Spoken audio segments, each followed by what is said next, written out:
Bismillahirrahmanirrahim. Assalamualaikum warahmatullahi wabarakatuh. Sebelumnya, perkenalkan nama saya Prayudi dari Fakultas Ekonomi dan Bisnis Islam, Prodi Ekonomi Syariah, khususnya kelas ES5. Di sini saya akan menanggapi video tentang definisi pengangguran menurut perspektif ekonomi Islam. Baik, langsung kepada intinya saja.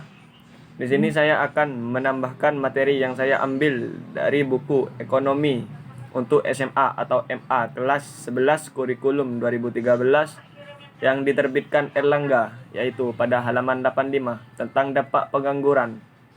Namun dalam konteks pembangunan nasional, di mana sudah diketahui bahwa pengangguran di sini merupakan masalah pokok dalam suatu masyarakat modern, terutama di Indonesia sendiri, di mana tingkat pengangguran yang tinggi di sini sangat berdampak pada pembangunan nasional, yang mana hal tersebut dapat dilihat dari hubungan antara pengangguran dan indikator berikut.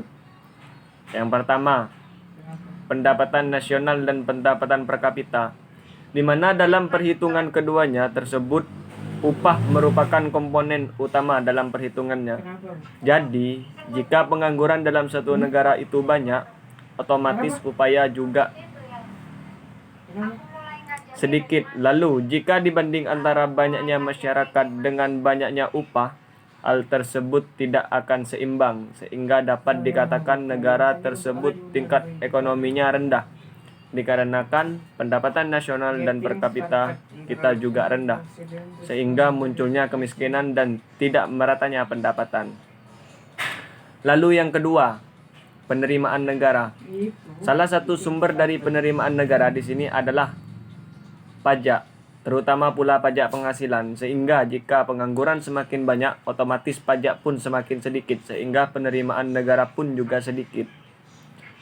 Yang ketiga, beban psikologis. Yang dimaksud dalam kategori beban psikologis di sini, apabila perasaan kita tertekan, semakin lama semakin tertekan, yang akhirnya akan menimbulkan perilaku baru. Seperti contoh, semakin lama orang menganggur, semakin lama pula orang tersebut memiliki beban pikiran, yang mana semakin lama hal tersebut terfikirkan, perasaan akan tertekan, sehingga akan muncul pemikiran-pemikiran buruk yang menimbulkan perilaku buruk pula, seperti kriminalitas, di mana hal tersebut terjadi karena semakin tertekannya orang tersebut dikarenakan menganggur, di mana orang tersebut memerlukan penghasilan untuk menjalani hidup sehari-harinya.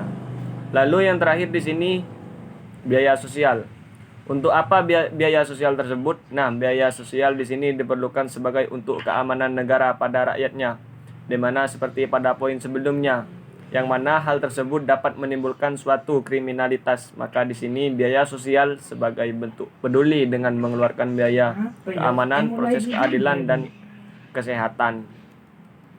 Lalu, pembahasan kedua, saya akan menjelaskan cara-cara mengatasi pengangguran dalam konteks pengangguran itu sendiri. Yang pertama, cara mengatasi pengangguran secara siklis. Di mana pengangguran secara siklis di sini adalah pengangguran yang diakibatkan menurunnya kegiatan perekonomian karena resesi menyebabkan di PHK. Adapun cara mengatasinya, yang pertama, berusaha untuk meningkatkan daya beli masyarakat. Yang kedua, di sini dengan mengarahkan permintaan masyarakat untuk membeli barang dan jasa untuk memperluas barang dan jasa tersebut. Lalu, yang kedua, cara mengatasi pengangguran struktural, yang mana pengangguran struktural merupakan pengangguran yang diakibatkan perusahaan struktur ekonomi, seperti contoh yang biasanya menggunakan teknologi rendah lalu menggunakan teknologi tinggi, atau yang biasanya bersifat agraris berubah ke sektor ekonomi industri. Nah, adapun cara mengatasinya di sini ialah dengan mengadakan pelatihan atau pendidikan sebagai para calon pekerja sebagai persiapan untuk berkarir. Seperti contoh pada sekolah-sekolah saat ini yang mana diadakan magang. Nah, dengan seperti itu, maka mereka akan terbiasa, tidak akan canggung lagi dalam hal bekerja.